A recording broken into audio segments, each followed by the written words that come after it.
Tonight we step straight into the humid dusk of 18th-century Guangzhou, where the air smells like river mist and hot oil, where lanterns sway gently over crooked alleys, and where you're about to get swept into a food scene so rich, so chaotic, and so tempting that you probably won't survive this without getting at least 3 imaginary grease stains on your shirt.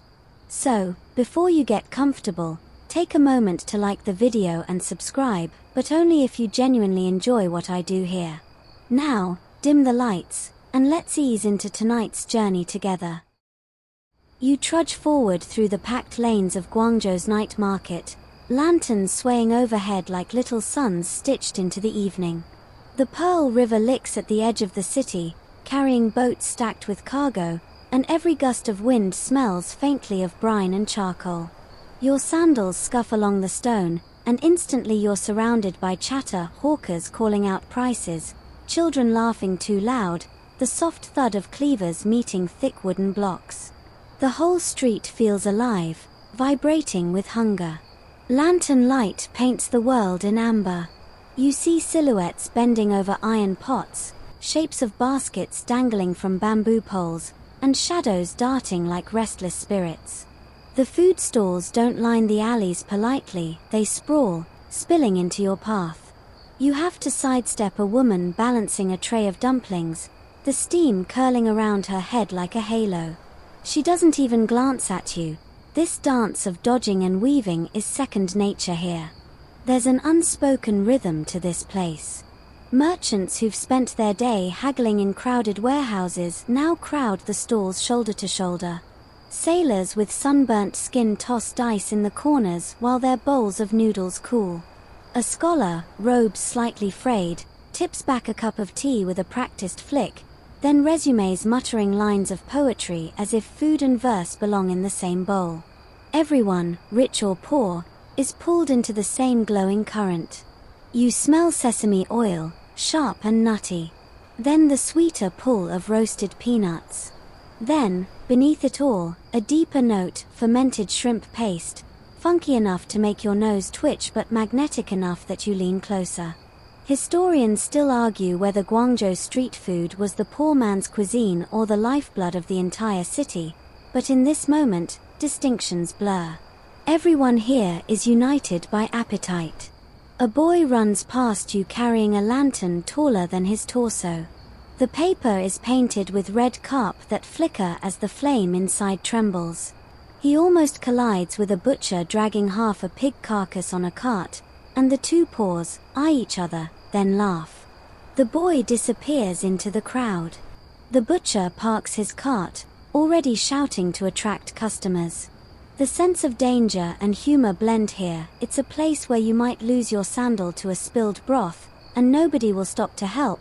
They'll just laugh and tell you it builds character. Here's a fact to ground you. Guangzhou in the 1700s was one of the busiest ports in the world, especially under the Canton system, which funneled all foreign trade through this one city. That global traffic didn't just bring silver and silk, it brought spices, sugar, and new cravings. Street food vendors turned the exotic into the everyday, blending Indian pepper, Southeast Asian nutmeg, and even faint traces of chocolate from the Americas into their offerings. Imagine tasting your first chili pepper here, heat blooming in your mouth while you pretend you're fine in front of strangers. Spoiler, you're not fine. But here's a quirk you didn't expect. Many stalls weren't permanent at all. They were more like pop-up restaurants centuries before Instagram made that a thing.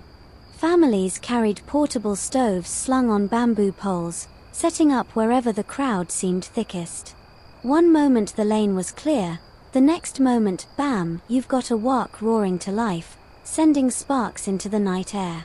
There's no permit, no sanitation grade, just the vendor's charm and your nose deciding if it's safe to eat. And somewhere between the clang of iron pots and the laughter, you realize you're slipping deeper into a ritual. This isn't just food, it's the nightly pulse of the city. Each stall has its regulars, its rivalries, its secret ingredients whispered only to loyal customers. You watch a vendor deliberately turn her ladle away from a rude sailor, handing the bigger portion to a smiling grandmother instead. Respect earns flavor here. The lanterns above sway harder as a river breeze snakes into the alley, and for a second the shadows stretch long, reminding you how temporary this whole spectacle is. By dawn, the vendors will vanish, the smoke will thin, and the stones will look bare again. But right now, you're in the thick of it, one glowing evening in Guangzhou, where steam, laughter, and hunger stitch together into something almost sacred. The clang is what pulls you deeper. Someone ahead slams an iron pot lid so hard it rings like a gong, and heads swivel instinctively, yours included. Steam bursts upward, wrapping the crowd in a wet, savory mist. You push forward, dodging elbows and woven baskets until you're close enough to see the culprit, a man with arms like tree trunks, grinning as he yanks the lid free from a blackened pot. The smell hits before your eyes adjust, bone broth, thick and milky from hours of simmering, with ginger sharp enough to sting your nose. The pot itself looks like a relic, scarred iron, sides blackened by years of fire, handles worn smooth. He plunges a ladle into the depths and pours steaming liquid into waiting bowls, each splash hissing as it spills over the edge. Nobody seems to care about the mess. The broth vanishes into eager hands faster than the man can ladle. Your skin prickles in the heat. Lanterns glow overhead, but most of the light here comes from the fires themselves, tiny portable hearths, each with its own signature scent. There's the earthy bite of radish simmering in soy, the sweet lure of pork bones stewed with dried longan, and even the funky tang of preserved fish that makes you wonder if this was ever meant for human mouths. Spoiler: yes, it was, and it's better than you think. Someone jostles your shoulder, nearly sending you into the pot.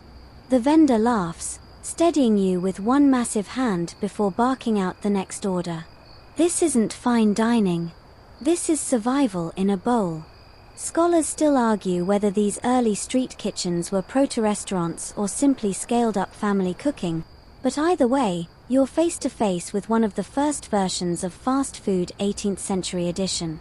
A quirky tidbit for you: the clang of iron wasn't just for show. Many vendors deliberately banged their pots and lids to advertise freshness, a kind of auditory marketing before neon signs existed. Imagine 100 stalls each performing their metallic symphony. You'd never call it peaceful, but you'd never mistake it for silence either. You watch as a woman squats beside her tiny brazier, balancing 3 iron pots at once like some culinary juggler. She stirs one, tosses scallions into another, and flips dumplings sizzling in a shallow pan. The iron glows faintly red at the edges, heat radiating in waves that make your eyes water. She doesn't blink. The whole performance is hypnotic, part cooking, part survival, part street theater. The crowd swells around her, and you're swept closer until you can see her ladle dip into a pot of soy-stained eggs. The shells are cracked and marbled from hours of simmering. She flicks one into your hand without waiting for payment, smirking like she knows you're too curious to resist. The shell peels away to reveal a brown-streaked egg, the yolk crumbly but fragrant with star anise and cinnamon. You bite down, and it's earthy, salty, comforting, like a midnight snack your grandmother never made but should have. Joke 1. You burn your tongue instantly, proving that you'd never survive a single night here without a layer of asbestos lining your mouth. Nobody notices your pain, which is both humiliating and liberating. To your right, another pot belches steam as noodles tumble in and out like restless snakes. The cook plucks them up with long bamboo tongs, dunks them briefly in the broth, then slides them into bowls lined up like soldiers. Toppings vary depending on your wallet: pickled mustard greens if you're poor, slivers of pork belly if you're luckier, a drizzle of sesame oil if you're both rich and adored by the vendor. Everyone pretends not to notice the hierarchy, but you can feel it: class divisions, coded in broth. Somewhere in the background, dice clatter and men laugh. A storyteller's voice rises, weaving a tale of ghosts haunting the Pearl River, conveniently punctuated every time a pot lid slams. The crowd eats and listens at once, proving that dinner and entertainment were never meant to be separate categories. Historians still argue whether the booming broth stalls were descendants of Song dynasty tea houses or whether they emerged uniquely from Guangzhou's role as a trading hub. Either way, the evidence of continuity is in your bowl, broth that has probably tasted the same for generations, except now you're standing in the middle of a humid alley rather than reading about it in a dry history text. Joke 2. Someone beside you sneezes directly into their bowl, then keeps eating without pause, proving that 18th century immune systems deserved medals. You clutch your egg tighter, suddenly grateful for its protective shell. Your ears keep ringing with the clangs of lids, the scrape of iron ladles, the hiss of liquid meeting fire. Each sound tells you something: fresh, hot, come closer. You realize the entire night market is one big orchestra, and you've wandered right into the pit without an instrument. A fringe little note to tuck away: some vendors secretly flavored their broths with ground-up dried tangerine peel, believed to calm digestion and ward off evil spirits lurking in the belly. Whether that worked or not, who knows, but it gave the soup a citrusy edge that people swore by. It's either science, superstition, or a clever excuse to charge an extra coin. Joke 3. You try to slurp like the locals, loudly and unapologetically, but nearly choke on the broth and end up coughing so hard a nearby kid pats your back. Congratulations, you've just been babysat by an 8-year-old. The air thickens as more pots open, more steam rises, and more bells of iron resound. You press forward, your skin damp, your stomach full but already wanting more.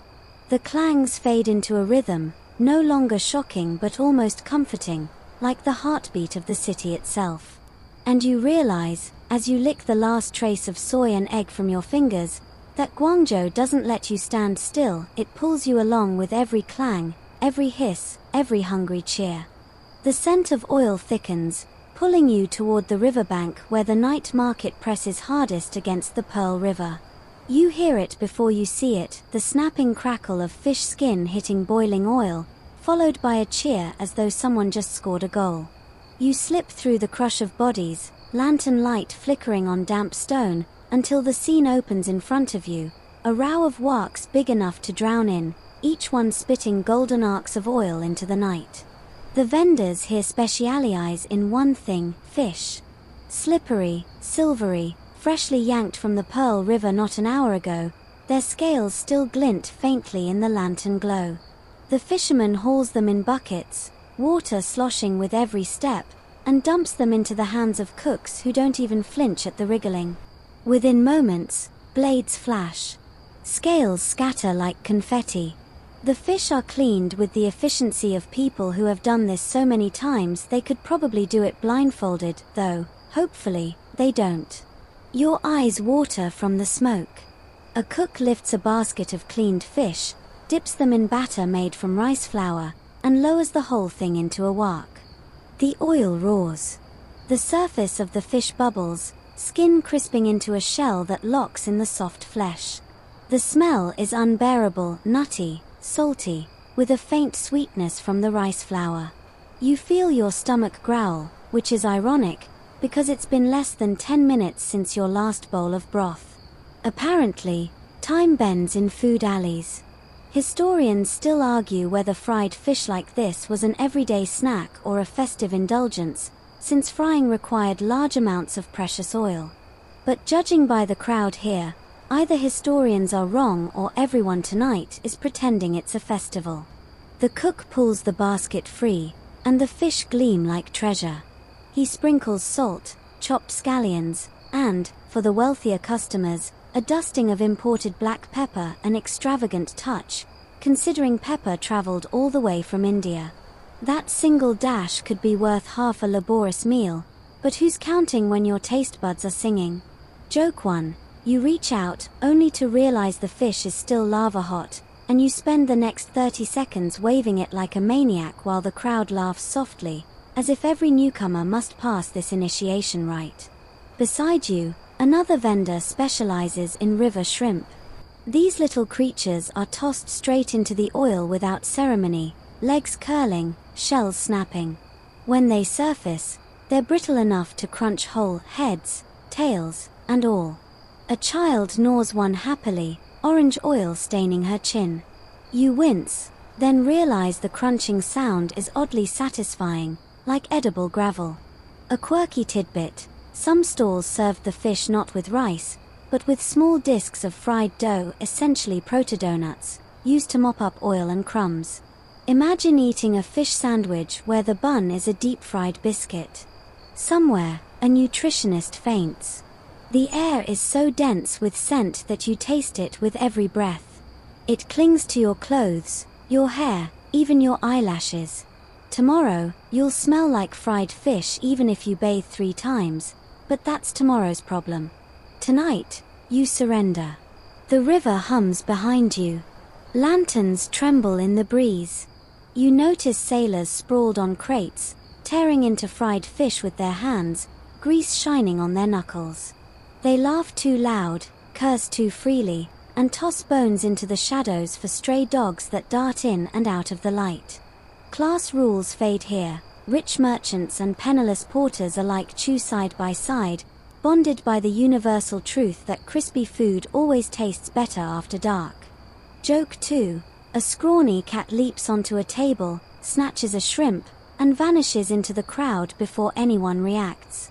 The vendor sighs so dramatically you'd think he lost half his fortune, not one tiny shrimp.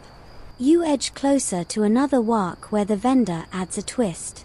After frying, he drenches the fish in a glaze made of vinegar, soy, and sugar, letting it bubble until it hardens into a glossy coat. Sweet and sour, centuries before the phrase became a takeout cliché. You bite into it, the crunch gives way to tang, then sweetness, then the soft whisper of river flesh beneath. It's almost too much, and yet, you want another immediately. Scholars debate whether recipes like this were borrowed from inland provinces or whether Guangzhou invented them, blending the flavors of trade goods with local tastes. Either way, the evidence crackles right in front of you. Joke 3. You bite so hard into the fried shell that the crunch echoes like breaking a stick, and an old man beside you raises his eyebrows, muttering something that probably translates to, "This foreigner eats like a goat." The noise swells, pots slamming, oil roaring, voices bargaining. And then, just as quickly, it softens. A breeze from the river carries away some of the smoke, cooling your cheeks. You lean back, half full, half dazed, watching the endless cycle of fish dunked, fried, lifted, salted, and devoured. It feels ritualistic, like the whole city gathers each night to baptize itself in oil and hunger. And as you lick a final trace of glaze from your fingertips, you realize you're already searching for the next scent, the next lure, because Guangzhou doesn't let you linger too long in one flavor. The fish has been conquered. Now the noodles call. The path narrows, the crowd compresses, and the first sound you hear is a slap. Not the angry kind, though you briefly check to make sure nobody is about to duel with fish bones, but the thick, rhythmic smack of dough against a wooden table. Another slap, louder this time. Then a stretch, a snap, and a twirl that cuts the air like a whip. You've stumbled straight into the noodle puller's stage. Lantern light spills across a circle of gawkers, all craning their necks to watch one man perform what might be the most hypnotic routine of the night. His sleeves are rolled to the elbow, forearms taut with veins, flour clinging like frost.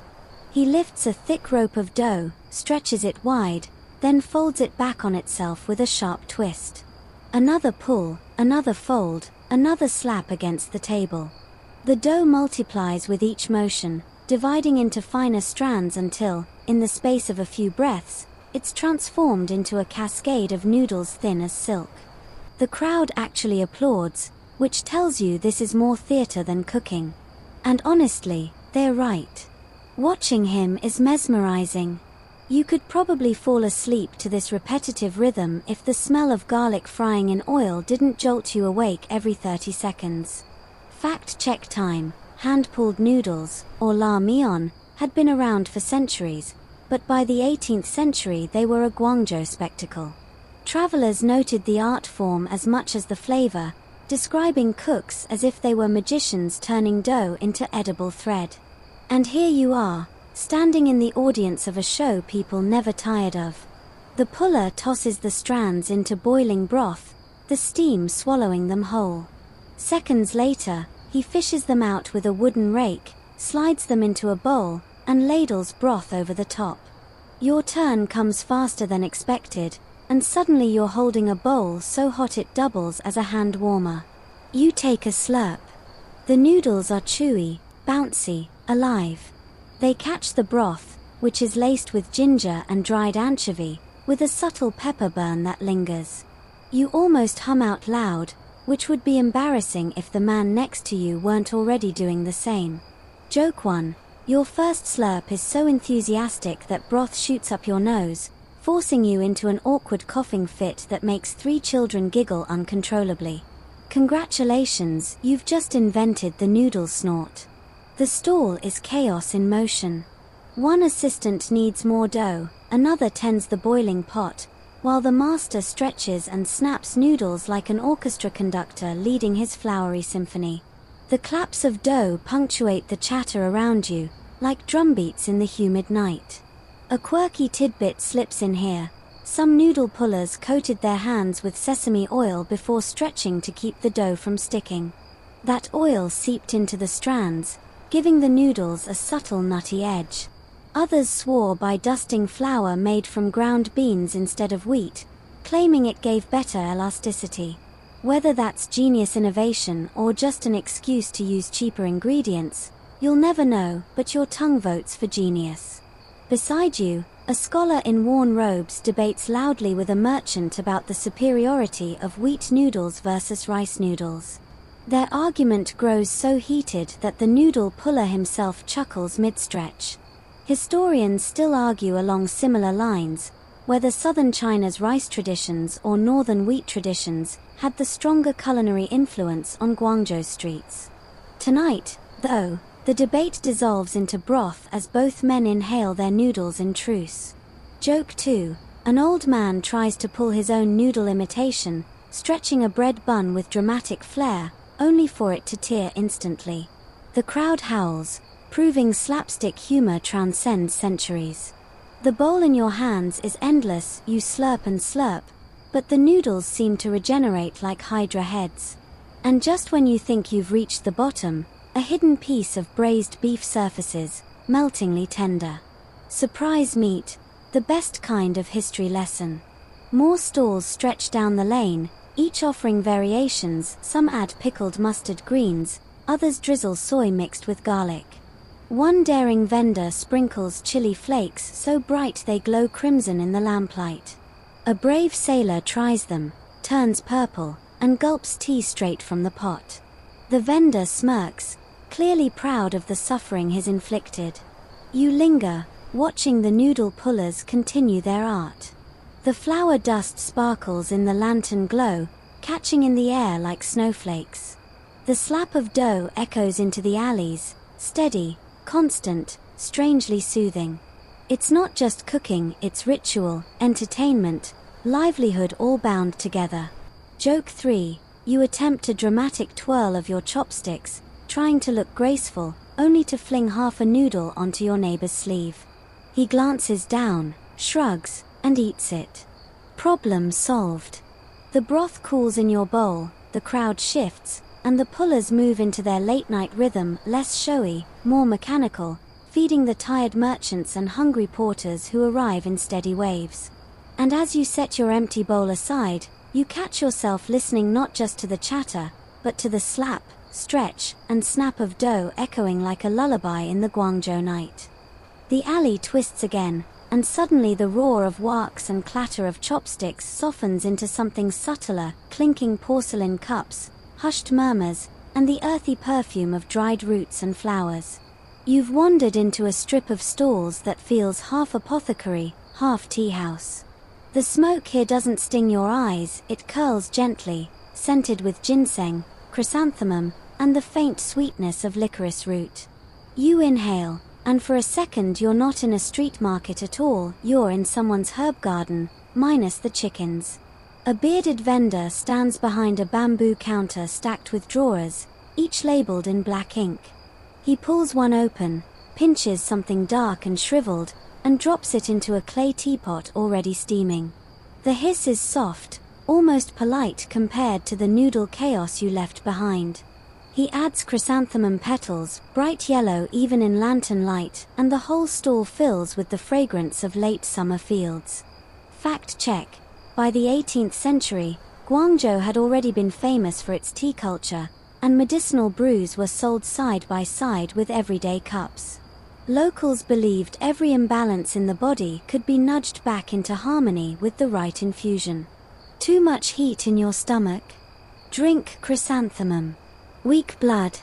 Add a slice of ginseng. Ate too much fried fish 10 minutes ago? Well, here's your cure, lucky you. You take a sip from a borrowed cup. The liquid is bitter at first, then fades into something floral, almost sweet. Your tongue protests, but your stomach sighs in relief. At least, that's what you tell yourself. Placebo works wonders in the right setting.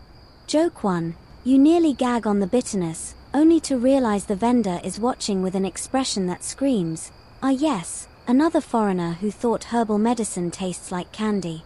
You nod solemnly, pretending you love it, while your taste buds file a complaint. Quirky tidbit: some brews here weren't just for health, but for luck. A popular one involved steeping lotus seeds, believed to ensure purity and ward off nightmares. Parents would press the drink into children's hands before sending them to bed. You imagine the kids forcing it down, grimacing, only to discover the nightmares probably tasted better. Across the alley, a rival vendor calls out, offering a different specialty: turtle shell jelly, boiled down until it becomes a dark, wobbling slab. Locals swear it cools the blood, balances the body, and clears the skin. You're not entirely convinced, but the crowd doesn't hesitate. They scrape their bowls clean, even licking the spoons. Historians still argue whether these herbal stalls were primarily medical or simply another branch of street dining, disguised as health. Were they healers, or were they just savvy vendors who figured out that people will eat anything if you call it a cure? No one agrees, but the debate hasn't stopped generations of night owls from sipping bitter brews under the lantern glow. You lean on a bamboo railing, watching the ritual unfold. Teapots clink, water pours, petals float. For a moment, the pace slows. You're no longer jostled, no longer worried about burning your tongue. It's a pause, a collective exhale in the middle of the night. Even sailors lower their voices here, as if loudness would shatter the fragile balance inside each teacup. Joke 2. You overhear a merchant bragging that he drinks so much herbal tea he hasn't been sick in years, then he sneezes so violently that half his drink spills onto his neighbor. The neighbor sighs, and without a word, drinks the remainder straight from the table.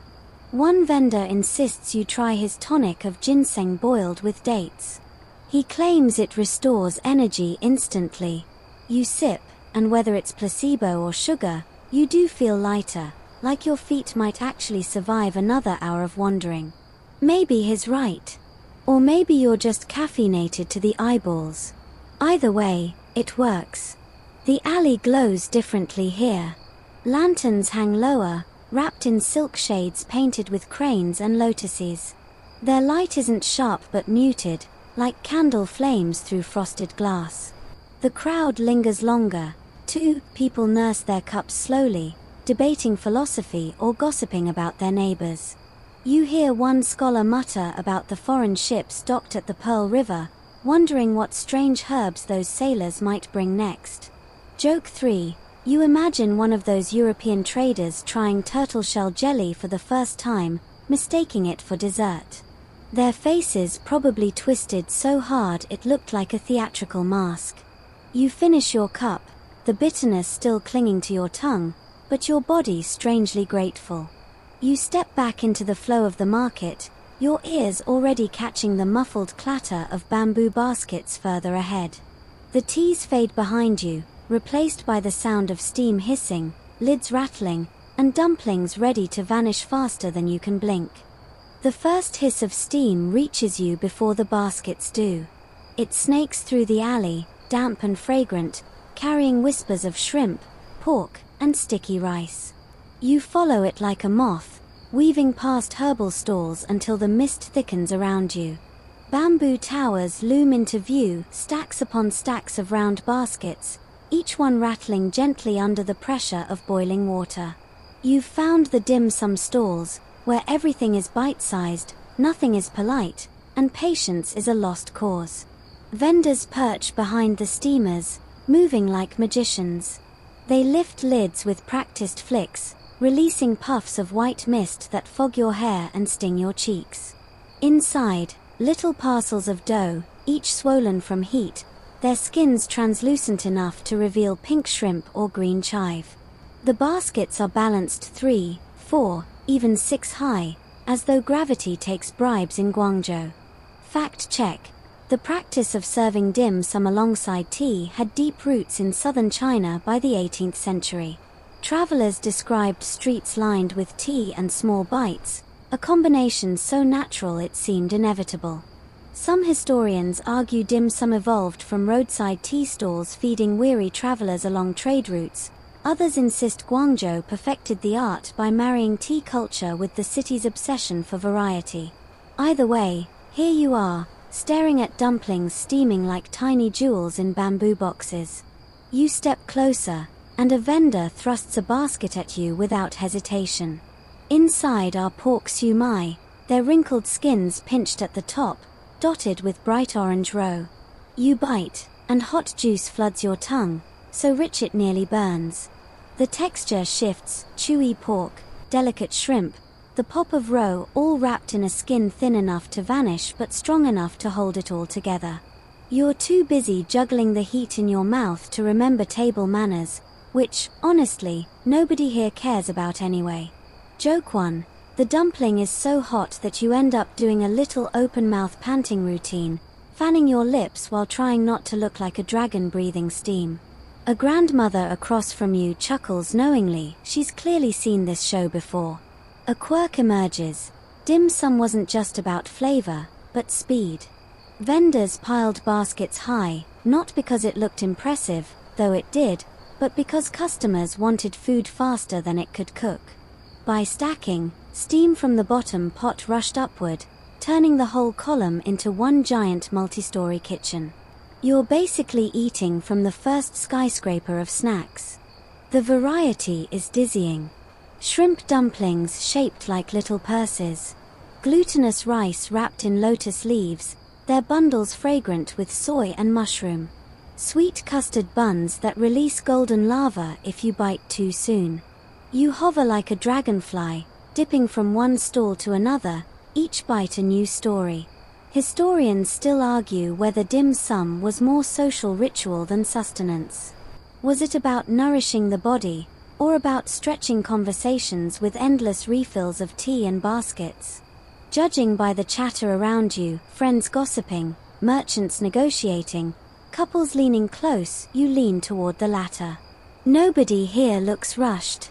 They linger, sip tea, then grab another dumpling the moment their hands are free. Joke 2. You try to use chopsticks gracefully but lose grip, sending a dumpling plopping onto the ground.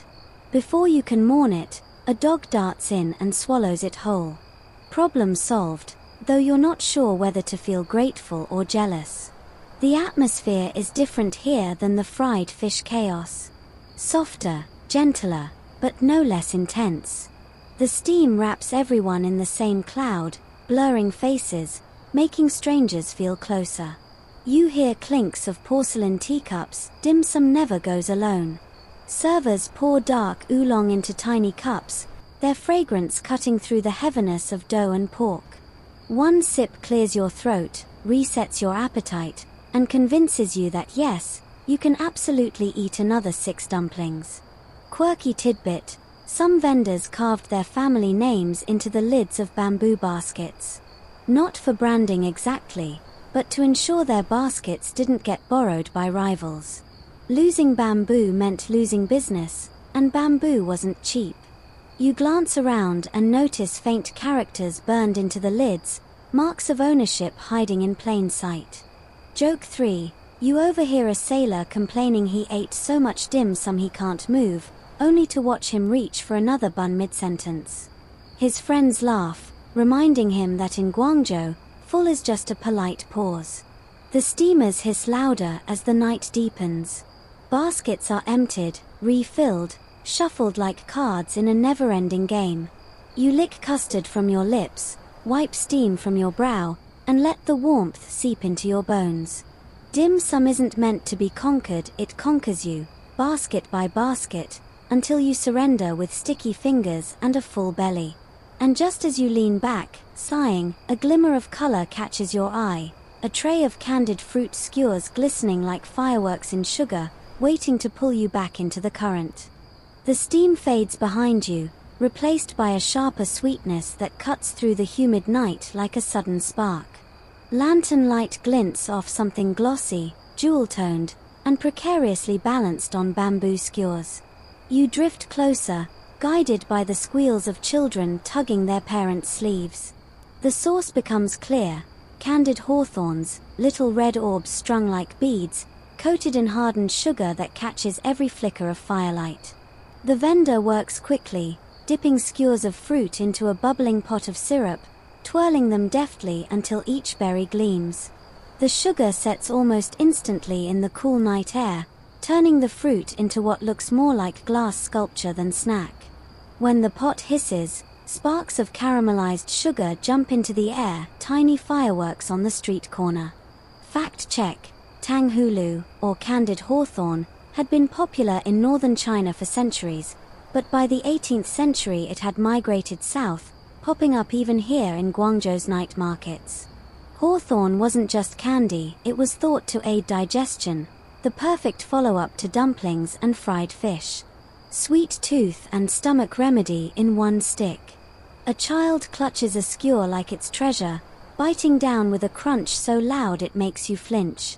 Inside the crisp sugar shell, the hawthorn is tart, mouth puckering enough to make her eyes squint, but she giggles anyway. Sweet plus sour plus crunch, your brain decides you're not leaving without trying one. Joke 1. The vendor hands you a skewer, and you bite too eagerly. The sugar coating shatters into shards that stick to your lips, making you look like you've attempted a glittery mustache. A nearby teenager snickers. Congratulations, you're now Guangzhou's least intimidating pirate. Quirky tidbit: hawthorn wasn't the only star of the candied world. Some vendors experimented with crab apples, kumquats, even slices of ginger dipped in syrup for those who wanted spice with their sweetness. Locals swore candied ginger could ward off colds. You suspect it just warded off friends who didn't appreciate sticky fingers. The stall glows brighter than most. Sugar catches light differently, reflecting lanterns until the skewers shine like strings of rubies. Children flock here more than adults, but even grown men can't resist sneaking a stick, pretending it's for the kids. You notice one burly dockworker crunching through hawthorns with the intensity of a man who hasn't had dessert in months. Historians still argue whether tanghulu was originally reserved for the wealthy or if it spread quickly to common streets. Sugar wasn't cheap, after all. But by the 1700s, Guangzhou was swimming in imported sugarcane, and candy became more than luxury, it became ritual. Festivals, night markets, even casual evenings like this one demanded a little sparkle on a stick. Joke 2. A boy brags that he can eat a whole skewer without puckering his face once. He fails by the second berry, cheeks scrunching so hard he looks like he's inhaled a lemon. His friends erupt in laughter, and you join in, thankful nobody dared you first. The vendor dips another skewer, pulling it out like molten glass. You watch as sugar drips in glowing threads, hardening mid-air before snapping off. The skill is as captivating as the result: alchemy in real time, turning simple fruit into edible jewels. The syrup pot smells faintly burnt, but in the best possible way, like roasted caramel just shy of disaster. A fringe note for you: Some storytellers whispered that hawthorn skewers were once used as charms, hung at doorways to ward off wandering spirits. Bright, shiny, sweet, how could a ghost resist? Whether you believe it or not, the sight of dozens of glistening skewers lined up together does feel protective, like a sugary shield against the night. Joke 3. You bite into your second berry, and the tartness is so intense your eyes water. Someone nearby mistakes it for deep emotion and pats your shoulder sympathetically, as if you've just remembered a tragic lost love instead of losing a battle to fruit. The air buzzes around the stall, children laughing, parents bargaining, sugar shattering with each bite. You lick the last sticky trace from your fingers, savoring the faint tingle on your tongue. Sweetness, tartness, crunch, it's chaos condensed into one mouthful. And just as you think the night can't offer another surprise, a pungent breeze drifts in, peppery, woody, exotic. You turn your head and spot the source, a narrow lane lined with sacks and barrels, overflowing with spices from across the seas. Guangzhou is about to shift flavor again, and this time it burns. That sugary tang lingers in your mouth as you step toward the narrow lane, but it doesn't stand a chance. The first breath of the spice market invades like a tidal wave, pepper sharp enough to tickle your nose, cinnamon warm and woody, cloves so pungent you swear they drill right through your sinuses. You sneeze once, twice, and then laugh because the hawthorn you just ate suddenly tastes like it never happened. Welcome to Guangzhou's Spice Quarter, where the air itself is seasoning. The scene hums with traders. Some sit cross-legged on woven mats, their hands stained with turmeric and saffron. Others lean against barrels of star anise, cracking jokes as if they aren't guarding treasures worth fortunes. The stalls are dimmer here, lanterns casting deep shadows that make the sacks look endless, like doorways to other worlds. Every step kicks up a little dust, and every grain of that dust wants to live in your lungs. Fact check. By the 18th century, Guangzhou had become China's single legal port for maritime trade. This meant pepper from Sumatra, cloves from the Moluccas, nutmeg from Banda, and cinnamon from Ceylon all funneled through here. Some were destined for imperial kitchens, some for European ships, and some, lucky you, for street stalls. You pass a sack so full of peppercorns it looks like it might burst. A vendor scoops a handful and tosses them back like dice, the little beads rattling musically against the wooden table. He grins and invites you to taste one raw. Foolishly, you try. The peppercorn explodes like firecrackers on your tongue, and your eyes water instantly. Joke 1. You cough so hard a passing sailor offers to pat your back. He looks ready to perform the Heimlich maneuver 2 centuries too early. You wave him off, embarrassed, but secretly grateful for the offer. Quirky tidbit. In some stalls, you notice dried tangerine peel being sold alongside imported treasures. Locals insisted that aged peel, sometimes stored for decades, added depth to soups and teas. Some families guarded their stock like heirlooms, claiming the older the peel, the more wise the flavor. Imagine inheriting your grandmother's fruit rinds instead of her jewelry. The market isn't just about trade, it's theater. Vendors shout prices, clap their hands, and slap open barrels to release fragrant clouds. Each gesture feels rehearsed, a mix of showmanship and survival. You lean in to sniff a jar of cloves, and the vendor nods approvingly, as though you've passed some kind of spice initiation.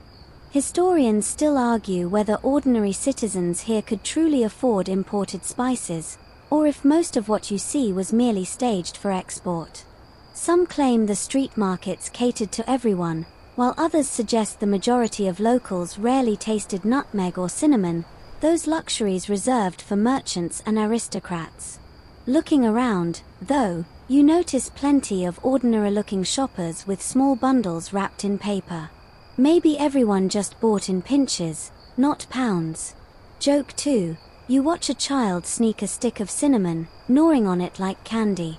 His father pretends not to notice until the boy sneezes so violently the cinnamon stick flies across the stall, narrowly missing a sailor's head. The sailor ducks, muttering about flying logs.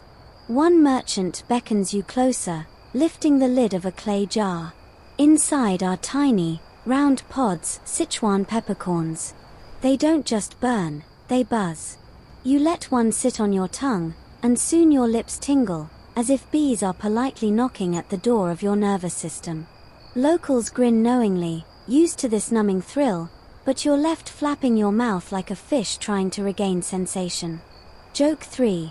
You try to say something witty about the peppercorns, but your lips are too numb, and the words slur out in gibberish. A bystander laughs and offers to translate your pepper dialect. Apparently, you just declared undying love for a barrel of nutmeg. The stalls weave deeper, narrowing into passages barely wide enough for two people to pass. Aromas change with every few steps, sweet nutmeg giving way to smoky cumin fading into medicinal camphor. Somewhere, incense burns steadily, grounding the spice storm with a softer note. It feels less like shopping and more like walking through a giant recipe. Quirky fringe belief: sailors sometimes bought spice sachets to hang in their cabins, claiming the scent warded off sickness and evil spirits. One vendor waves a pouch of star anise under your nose, assuring you that even the devil himself would sneeze and run. You decide not to test the theory tonight. The noise grows distant as you linger in the thickest pocket of aroma. You close your eyes and let the scents layer themselves: pepper, cinnamon, cloves, anise, and the faint citrus tang of dried peel. For a moment, it feels like you're not on a street at all, but drifting inside a vast kitchen that belongs to the world. And just as you think the sensory overload might finally settle, you hear a faint jangle, metal on metal, rhythmic and fast. You open your eyes, and down the lane a vendor flips noodles high into the air, catching them in a wok that sizzles like applause. Spice gives way to heat, and your night turns savory once again. The clang hits you before the scent does, metal spatula against wok, a quick percussive beat that pulls you like a drumline. You step into a clearing where flames lick upward, bright against the night. A noodle vendor stands in the center, wrist rolling, tossing strands so high they nearly brush the lanterns before tumbling back into the sizzling oil. Sparks leap like fireflies, and the crowd edges closer, hypnotized by the performance. The wok is no mere pan, it's a stage. Slender wheat noodles tumble through the air, coated in soy sauce that hisses the moment it touches heat. A quick toss, and bean sprouts flash white, scallions flare green, slivers of pork caramelize to gold. Each motion is swift, economical, precise, like a dance rehearsed 1,000 times. Fact check: wok frying had already become a culinary art by the Qing dynasty, and Guangzhou's chefs were praised for their mastery of high-heat cooking. The Cantonese method of wok hei, literally breath of the wok, was prized, that smoky, elusive flavor you only got from scorching flames and lightning-fast tosses. Historians note that sailors docking here often wrote home about noodles of smoke and flame, evidence of wok hei's early fame. A vendor slaps 2 bowls onto the counter and fills them in seconds. He sprinkles chopped cilantro, adds a drizzle of sesame oil, and slides them toward eager customers. The aroma drifts over, savory, nutty, faintly charred, and you feel your stomach tighten. You didn't plan to eat again so soon, but your body has no intention of negotiating. Joke 1. You step forward, mouth open like a fish, only to realize you're still clutching the empty skewer from candied hawthorns. The vendor raises an eyebrow. Noodles on a stick, he asks dryly, and the crowd bursts into laughter. You sheepishly ditch the stick and order properly. He hands you a steaming bowl. The noodles glisten under lantern light, tangled with strips of cabbage and slivers of pork. You lift a chopstick's worth, too much, really, and shove it in. The first taste scorches your tongue, but beneath the heat comes a wave of umami, smoky depth, and just enough crunch from bean sprouts to keep you hooked. You slurp too loudly, but honestly, no one here seems to mind. Quirky tidbit: Some cooks believed tossing noodles higher in the air let them breathe, absorbing more of the wok's fire spirit. Others swore it was just showmanship to attract crowds. Either way, watching noodles fly is half the joy. You're basically attending dinner theater, admission paid in soy sauce. A young sailor next to you slurps his noodles and swears this exact stall saved him from scurvy, though he seems unclear on whether scurvy is cured by cabbage or charisma. You nod sympathetically, choosing not to correct his science. After all, who are you to ruin a good noodle legend? Historians still argue whether Guangzhou's street noodles were an invention for the working class alone, or whether they trickled down from restaurant kitchens that wanted to mimic the vibrancy of the streets. Some suggest the wok-fried craze began in humble alleys, others point to written menus in tea houses around the same era. The truth is probably tangled somewhere in the middle, like your chopsticks in a stubborn knot of noodles. Joke 2. You try to look cool by twirling noodles elegantly, but instead they slap against your chin, leaving you with a shiny streak of soy sauce. A grandmother passing by pats your cheek, mutters something that sounds suspiciously like sloppy foreigner, and keeps walking. The crowd shifts constantly. Dock workers shovel noodles like fuel before heading back to ships. Scholars, their robes trailing dangerously close to grease splatters, argue philosophy between bites. Children sneak slurps when parents aren't looking. The stall is chaos, but the good kind, the kind that tastes better the messier it gets. Fringe tidbit: some believed a noodle's length could predict longevity. Break a noodle too soon, and you might be cutting years off your life. You pause, chopsticks midair, staring at your half-broken strand. Too late now. You shrug and slurp anyway, figuring at least you'll go out happy. Joke 3. A man nearby claims he can slurp an entire bowl in one breath. He tries, inhaling like a vacuum, only to choke halfway and spray noodles like confetti. The vendor sighs, hands him a rag, and mutters, "That's why I don't sell tickets." The wok hisses again as oil meets soy, and the vendor launches into another round, tossing, catching, sprinkling. The rhythm is relentless, almost musical. You finish your bowl, the smoky taste lingering long after the last strand disappears. Around you, satisfied slurps echo like applause. But even as you lick the last flecks from your lips, another smell cuts through the night, something roasted, sweet, and earthy. You follow it instinctively, past the clang of woks and the shouts of noodle vendors, toward the glow of a stall where sweet potatoes roast slowly in buried coals, their skins blackened, their insides molten gold. The clang of the woks fades behind you, replaced by a slower, steadier sound, the faint crackle of coals breathing under the weight of buried treasure. You drift toward it, nose twitching at the smell, sweet, earthy, smoky, the kind of scent that bypasses logic and goes straight to childhood comfort even if you've never once been a child in Guangzhou. Ahead, you see the humble stall glowing like an ember. A barrel filled with hot ash and stones sits at its heart, and within it sweet potatoes roast quietly, their skins blistered, their cores turning into molten sugar. The vendor is patient, far less frantic than the noodle acrobats you just left. He digs with a long metal tong, lifting a sweet potato as carefully as if it were a newborn, then blows gently on the charred skin before handing it over, wrapped in paper. No spectacle, no clanging, just warmth in edible form. Fact check: roasted sweet potatoes became a staple street snack in China by the Qing dynasty, particularly in cooler months. They were cheap, filling, and could double as hand warmers when carried fresh from the coals. Travelers often wrote of them as walking hearths, a way to hold fire in your palm while eating it bite by bite.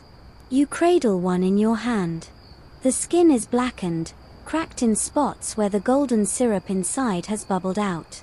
It radiates heat through the thin wrapping, so warm you almost hesitate to bite. Almost. You tear into it, and the flesh gives way easily, soft and creamy, the sweetness almost shocking after the savory assault of noodles. Joke 1. It's so hot you instinctively juggle it between your hands, earning a few chuckles from nearby children. One of them mimics you dramatically, nearly tossing his own potato into the dirt. His mother scolds him, but you both share a conspiratorial grin.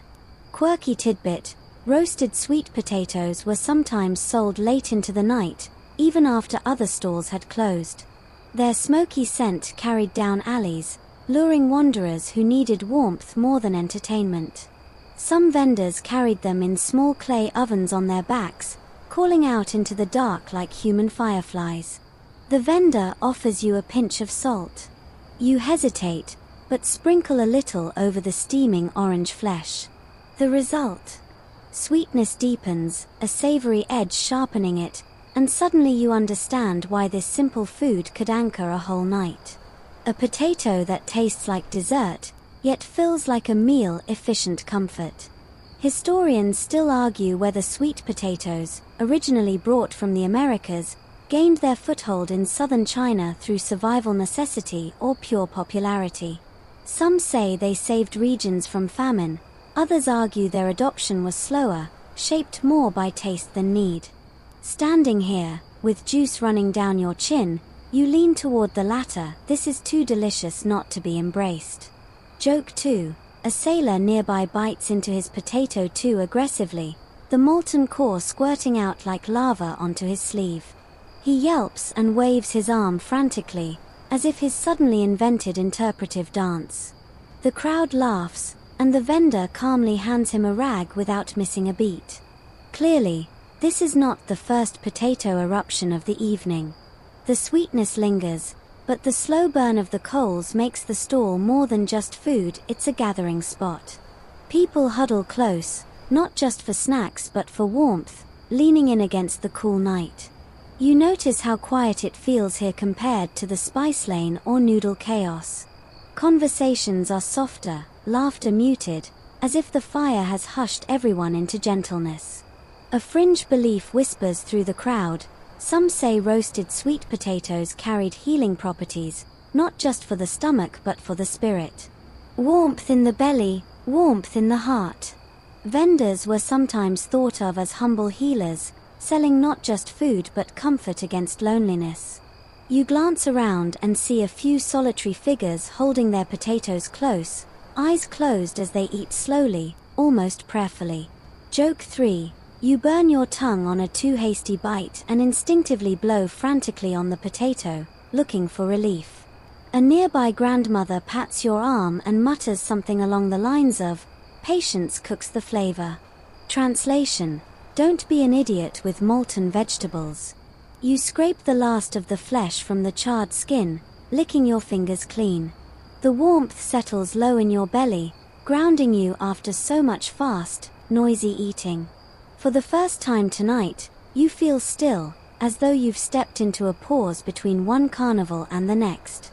But then, from deeper down the alley, the pause breaks. A sweet, bready fragrance drifts toward you, carried by the faint sound of singing. You turn and see a line of vendors pulling golden buns from clay ovens, brushing them with honey, and stacking them high. The city isn't done yet, it never is. Bread is waiting, hot and sticky, and your night is about to rise with it. The earthy sweetness of roasted sweet potato lingers on your tongue as you wander onward, only to be intercepted by a new fragrance, warm, yeasty, buttery, the kind of smell that makes you imagine pillows you can eat. The alley ahead glows brighter, not from lanterns, but from the golden sheen of buns pulled from clay ovens.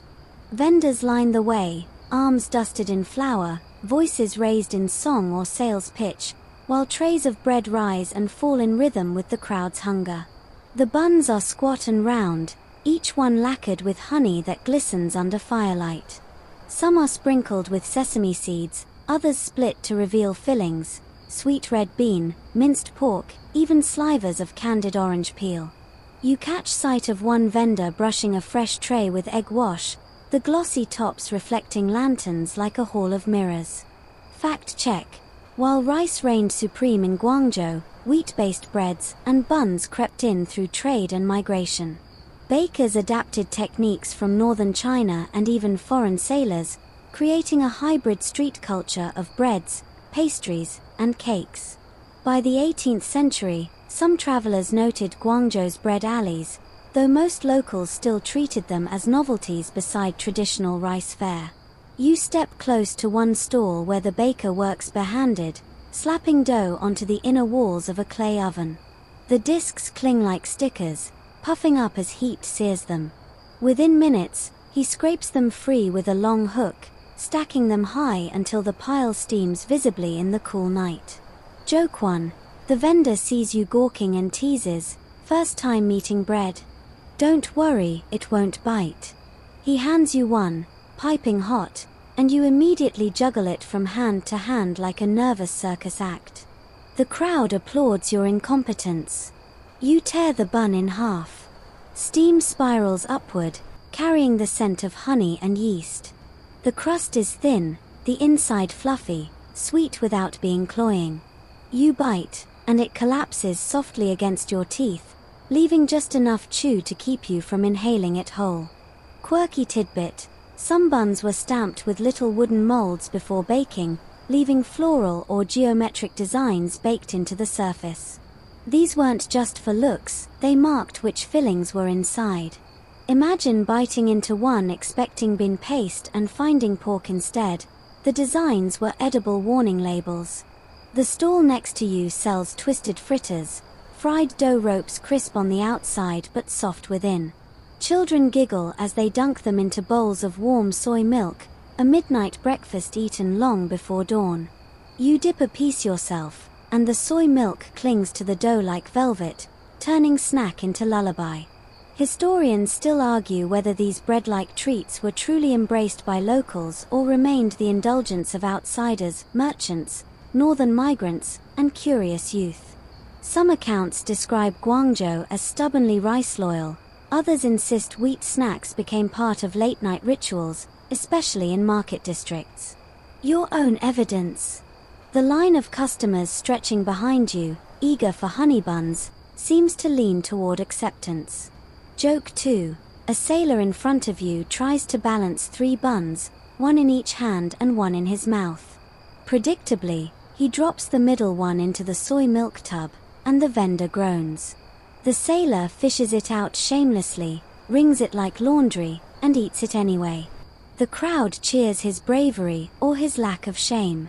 Quirky fringe belief: bakers sometimes claimed their dough absorbed the mood of the night. Happy laughter made fluffier buns, while angry shouting led to tough bread. A few stalls even encouraged customers to sing while waiting, to feed the dough joy. Whether true or not, the alley buzzes with chatter and the occasional off-key note, turning baking into a communal performance. You finish your bun slowly, savoring how it balances the smokiness of the sweet potato and the fire-kissed tang of noodles before it. Soft, sweet, restorative, it's the lull in the storm, the comfort food that lets your body catch up with your appetite. Joke 3. You find sesame seeds clinging to your chin long after you've finished. A child points and says you've grown a bread beard. You bow dramatically, pretending to be Guangzhou's newest food deity. The crowd applauds, though someone mutters you'd better stick to eating rather than divinity. The bread alley tapers into a quieter lane, the singing of bakers replaced by rhythmic thuds. Ahead, cleavers rise and fall like hammers, their strikes echoing down the street. The smell changes again, meaty, rich, spiced. You're being called toward the butcher's corner, where skewers sizzle, blood sausages steam, and the air hums with savory gravity. The soft sweetness of buns fades behind you, replaced by a sound far less delicate, steel slamming against wood. You follow the rhythmic chop of cleavers, the thud of bones splitting, the scrape of knives being honed. The butcher's corner sprawls before you, lanterns swinging low to illuminate slabs of meat hanging from hooks, their shadows swaying like pendulums. Smoke and spice curl upward from skewers sizzling over charcoal, mingling with the iron tang of fresh cuts. The atmosphere is noisier, brasher. Vendors bark prices over the constant percussion of their knives. Dogs hover at the edges, tails wagging hopefully for scraps. A vendor wipes his brow with the back of his hand, then gestures with the same hand toward a stack of skewers, fat chunks of pork alternating with onion, dripping into the fire below. The smell is primal, the kind that makes your stomach remind you it has no morals. Fact check. Meat wasn't cheap in 18th century Guangzhou, but markets like this made it accessible in small amounts. Pork was the most common, though sausages, duck, and sometimes beef appeared too. Travelers noted the popularity of skewers and roasted meats, quick to cook and easy to sell, especially to sailors who wanted protein before heading back to sea. A vendor waves you over, brandishing a blood sausage the size of your forearm. Steam escapes as he slices it open, revealing a dark, rich interior studded with grains of rice. He spears a chunk with a splintered stick and offers it to you. You hesitate, then bite. The texture is soft, almost custard-like, the flavor deep, earthy, faintly spiced. Joke 1. The vendor grins as you chew, asking if you want a whole sausage to yourself. You shake your head quickly, which only makes him laugh louder and call you polite but cowardly. Quirky tidbit. Some stalls kept cauldrons simmering with mystery stews, into which went every imaginable cut: ears, trotters, tongues. Locals believed nothing should go to waste, and customers swore those parts carried the most flavor. You peer into one such cauldron and swear it winks back at you. Probably just a bubble. Hopefully. The skewers draw you in next. Charcoal sparks leap as fat drips onto glowing coals. A vendor flips a dozen sticks at once, brushing them with a glaze of soy sauce, garlic, and something peppery. You grab one and sink your teeth in. The meat is charred at the edges, tender within, juices spilling down your chin. The glaze clings to your lips, sticky enough that you consider licking them in public, and then remember you're in Guangzhou. Nobody here cares about etiquette. Historians still argue whether these skewered street meats were inspired by Central Asian traders or whether they arose independently in southern markets. Some point to the spices, cumin, chili, sesame as evidence of Silk Road influence. Others insist local butchers simply improvised with what they had. Either way, the result is fire on a stick, and you're not inclined to argue. Joke 2. You tug a chunk of pork too hard, and the whole skewer catapults forward, smacking your chin with onion. A passing sailor nods approvingly, declaring, "That's how you know it's cooked right," when it fights back. A fringe belief drifts through the smoke. Some butchers claimed their cleavers carried luck, sharpened not just with stone but with chants muttered under breath. A blessed cleaver, they swore, made meat taste sweeter. You glance at one vendor who's been whispering to his blade all evening and decide not to interrupt whatever spell he's working. The corner has its rituals. Vendors splash water over their boards after every cut, not for hygiene as you'd imagine, but to keep wood from cracking in the dry heat. Children dart in to snatch crackling skins from bowls before their parents scold them. Sailors, drunk on rice wine, argue over whether duck neck or pork belly pairs better with skewers. You consider the debate noble but irrelevant, you'd happily eat both. Joke 3. A man next to you brags he can eat skewers faster than anyone. He proves it, inhaling 3 in under a minute. Then he realizes he's been chewing on the wooden sticks the whole time. The crowd roars with laughter while he sheepishly spits splinters. The corner vibrates with energy, but eventually you feel weighed down by meat, your fingers sticky with glaze, your lips tingling with spice. You wipe your mouth, only to notice another aroma threading through the butcher's smoke: sharp, vinegary, tangy enough to clear sinuses. Somewhere nearby, clay pots are bubbling, filled with pickled vegetables that snap and crunch like edible lightning. You turn, curious, ready to chase sourness after so much heaviness. The butcher's smoke still clings to your clothes as you follow the new trail, sharper, tangier, almost electric on the air. The alley narrows, then bursts open again into a riot of colors and jars. Clay pots line wooden tables, their lids askew, releasing plumes of vinegar and spice.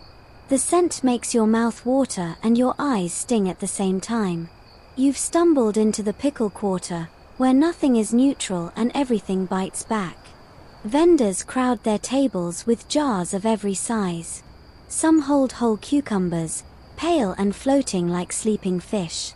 Others brim with shredded radish, carrot sticks, mustard greens, or chilies that glow red even under dim lanterns. Vinegar glistens on surfaces, dripping down rims to leave sticky trails. Every few steps, a new tang invades your nostrils: sour plum, salty cabbage, garlic that could scare off neighbors 2 stalls away. Fact check. Pickling was an ancient preservation method in China, vital in cities like Guangzhou where trade and climate brought foods from far away. By the 18th century, pickles weren't just practical, they were culinary signatures. Different regions, even different families, had secret recipes for brines, combining vinegar, salt, spices, and sometimes rice wine. Travelers described Guangzhou's pickle markets as overwhelming, both for variety and for the sheer punch to the senses. A vendor beckons you, lifting a bamboo tong to pull out a strip of pickled mustard green. He drops it into your hand, daring you with a grin. You bite, and the crunch rings in your skull. Sourness floods your tongue, sharp enough to make your jaw tighten, but then it mellows into a savory funk that keeps you chewing. You cough, and the vendor claps his hands triumphantly. Joke 1. A child next to you tries the same pickle and instantly pulls the sourest face imaginable, eyes squinched, lips inverted, like he's just tasted betrayal. His mother laughs so hard she nearly drops her basket. Quirky tidbit. Some stalls keep forever jars, brines so old and continuously replenished they're said to carry the flavor of decades. One jar here is rumored to date back 50 years. Whether that's true or just marketing is impossible to prove, but the vendor insists each bite connects you to every hand that stirred it before. You suddenly feel like you've just eaten history, literally. The pickles aren't solitary snacks. Customers scoop them into small bowls to eat alongside skewers, buns, or rice. Sailors tuck jars into their packs, convinced vinegar wards off sickness during long voyages. Some whisper that certain pickles ease heartbreak, their sharpness cutting through grief. You're not sure about heartbreak, but after the heaviness of blood sausage, your stomach certainly feels lighter. Historians still argue whether Guangzhou's pickle trade leaned more toward necessity or indulgence. Were pickles primarily survival food for winter months, or had they already become luxury condiments, sold for flair more than function? The jars here suggest both humble mustard greens beside exotic imported olives, all swimming in brine together like odd neighbors. Joke 2. You dip a finger too eagerly into a chili pickle jar and immediately regret it. The burn spreads across your lips like wildfire. A vendor hands you a radish slice as an antidote, but it only doubles the sensation. You hop in place while the crowd enjoys your performance. Another vendor opens a jar of pickled plums, the liquid dark and sweet sour. He presses one into your palm. You bite and pucker so violently you're sure your face has folded in on itself. Yet the aftertaste is oddly soothing, salty and fruity at once, like a sour candy from another century. Fringe belief. Some households placed jars of pickles near their doors, claiming the sour vapors warded off evil. Ghosts, they said, hated vinegar. You picture a spirit wandering down this alley, only to flee in tears before even finishing its haunting. Seems practical, if a little smelly. Joke 3. You overhear a merchant brag that he can eat 10 chili pickles without flinching. He makes it to 3 before hiccuping violently, sounding like a squeaky bellows. His friends laugh so hard they nearly topple jars. The pickle market fizzes with energy, snaps of crunch, bursts of vinegar, bursts of laughter. You wipe brine from your chin, feeling your palate reset once again. It's not glamorous, but it's essential, a reminder that sour has as much place in the feast as sweet or savory.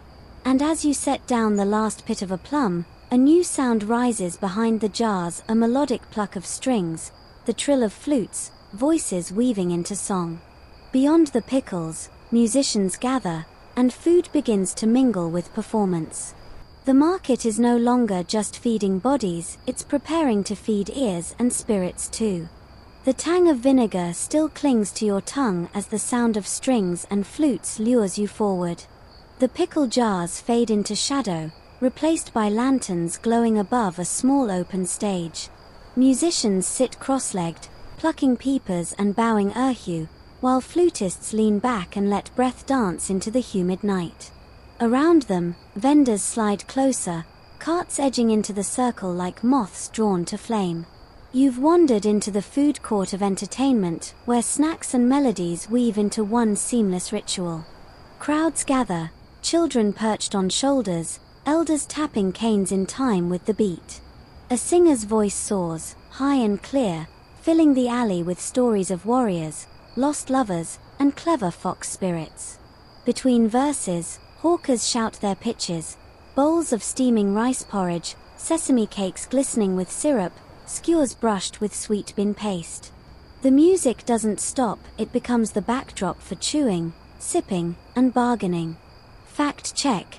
Night entertainment was integral to Guangzhou's markets. Opera troupes, storytellers, and musicians often performed in open-air squares, especially during festivals. Food stalls clustered nearby, capitalizing on the crowds. European visitors in the 18th century noted how eating and performance blended, unlike the more segregated entertainments of their own cities. A vendor hands you a sesame cake, still warm, its surface crisp with toasted seeds. You bite, and it cracks under your teeth before softening into chewy sweetness. The rhythm of the peeper seems to sync with your chewing, every strum a reminder to savor. Children run past, clutching candied fruits, singing snatches of the song as though the story and the sugar were inseparable. Joke 1. A young boy tries to mimic the singer's high note while gnawing a sugarcane stick. The result sounds less like music and more like a goose being stepped on. The crowd bursts into gentle laughter, and even the singer grins mid-verse. Quirky tidbit: some performers doubled as food sellers. A storyteller might stir a pot of kanji between tales, ladling bowls out during dramatic pauses. The audience stayed hooked, both stomach and imagination fed. Tonight, you watch a man juggle tangerines while reciting poetry, then sell those very tangerines once applause fades. 2 talents, 1 profit. The music shifts, drums entering, rattles shaking. A masked dancer twirls into the square, movements sharp and stylized, his painted face glaring even as he pirouettes. Vendors time their calls to the drum beats, creating a strange chorus of sales pitches and percussion. The effect is hypnotic, you almost buy 3 bowls of dumplings just because the rhythm insists on it. Historians still argue whether these performances were primarily religious in origin or secular entertainment. Were the songs and dances once tied to temple rituals, only later drifting into the market stalls? Or were they always meant for public amusement?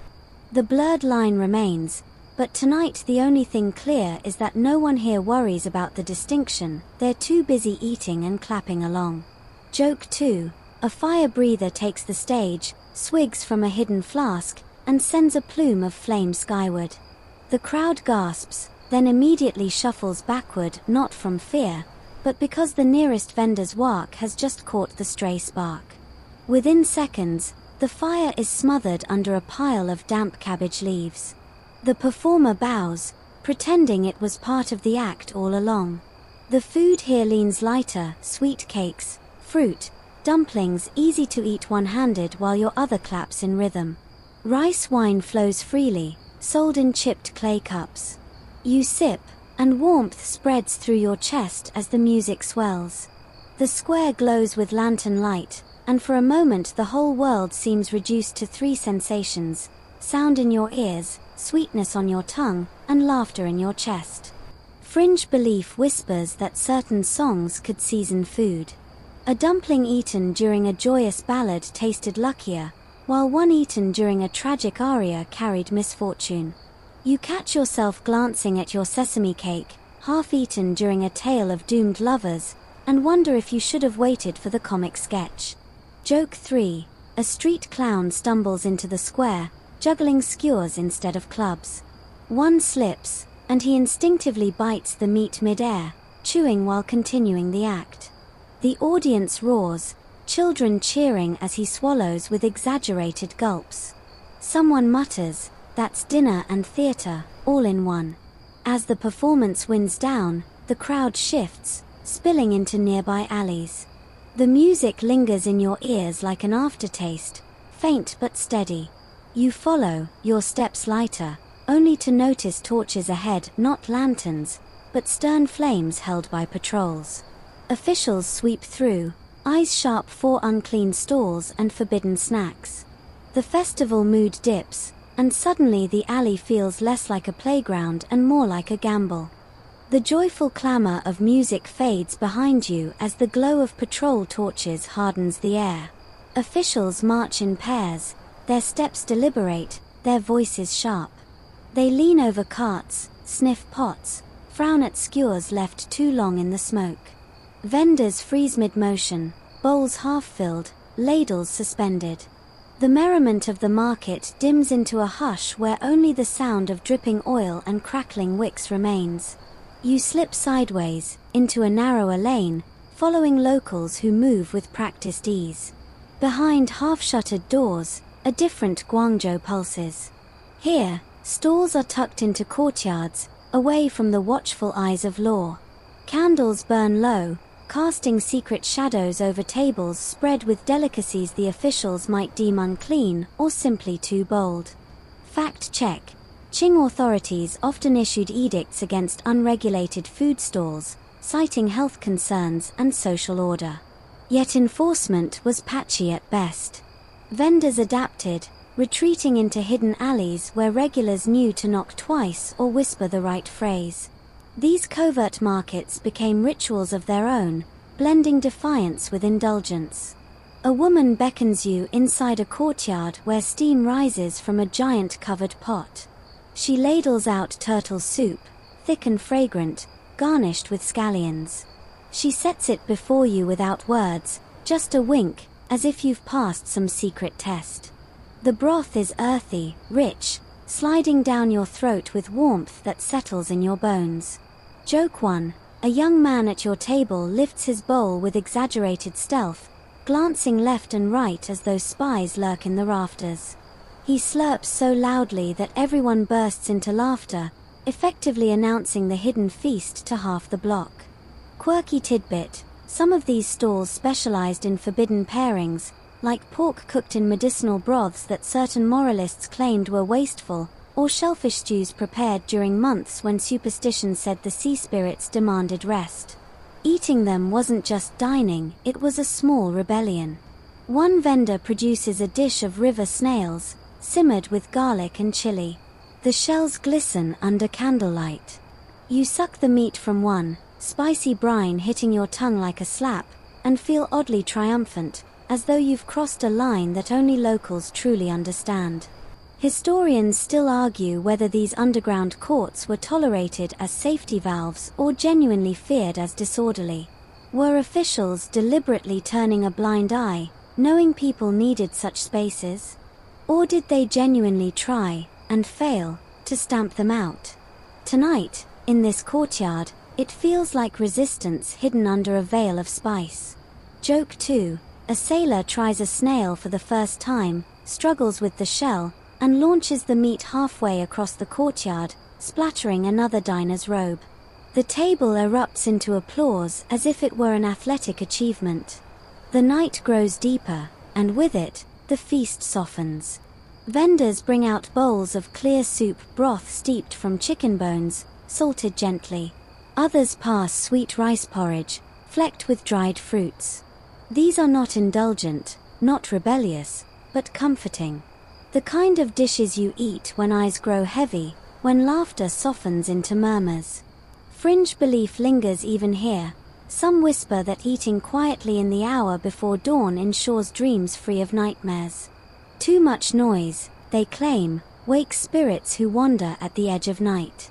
You find yourself chewing slower, the courtyard subdued, the warmth of broth carrying you into that liminal space between wakefulness and sleep.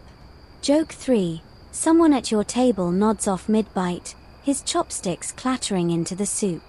He jerks awake just long enough to pretend he was blessing the food with meditation. No one buys it, but everyone smiles. The faint crow of a rooster echoes from somewhere beyond the walls. Vendors begin stacking bowls, dousing coals, wiping tables with tired hands. The patrols outside have long passed, their torches distant. Within the courtyard, only the soft clink of dishes and the whisper of broth poured into last bowls remain. You sip your final soup, clear and quiet, and feel the night's journey settling into memory. The lantern-lit streets, the steam, the laughter, the arguments, the songs, they all press gently against your eyelids like the fading warmth of coals. And as you step out, dawn stretching pale across the rooftops, Guangzhou exhales. Vendors retreat to rest, streets empty, the city folding its nocturnal rituals into silence until night calls again. The streets fall still, lanterns dimming one by one, their glow dissolving into the first light of morning. The smoke that once clung heavy to your clothes disperses into cool dawn air, leaving behind only faint traces: soy, vinegar, charcoal, sweetness, salt. Where there was clatter, now only quiet hums of birds awakening. Where there was laughter, now soft breaths of sleepers behind shuttered doors. You feel your body grow heavier, like each step carries a weight of satisfied exhaustion. The soups, the skewers, the dumplings, the plums, they linger not on your tongue but in memory, woven together with music and whispers, with torchlight and candlelight, with every secret smile shared over forbidden broth. Each image blurs into another, steaming baskets stacking higher than your head, skewers catching fire in careless hands, vinegar jars older than you can imagine, singers whose notes quivered above sesame cakes. And slowly, the details melt into a haze, like lanterns seen from far away, softening into gentle spheres of light. The noise recedes until only your breath remains. Inhale, the memory of roasted chestnut. Exhale, the echo of flutes under lantern glow. Inhale, the warmth of broth at dawn. Exhale, the hush of Guangzhou falling asleep with you. Your eyelids lower, not suddenly but with the patience of paper screens sliding closed. The market continues in some other rhythm, somewhere beyond, but for you it drifts into dream. You're not walking now, you're floating, carried gently by the lull of history, rocked by centuries-old rituals that have long since quieted into stories. Rest here. Let the city fade. Let the flavors fold into silence. And when you wake, the night will have passed, leaving only the calm sweetness of sleep.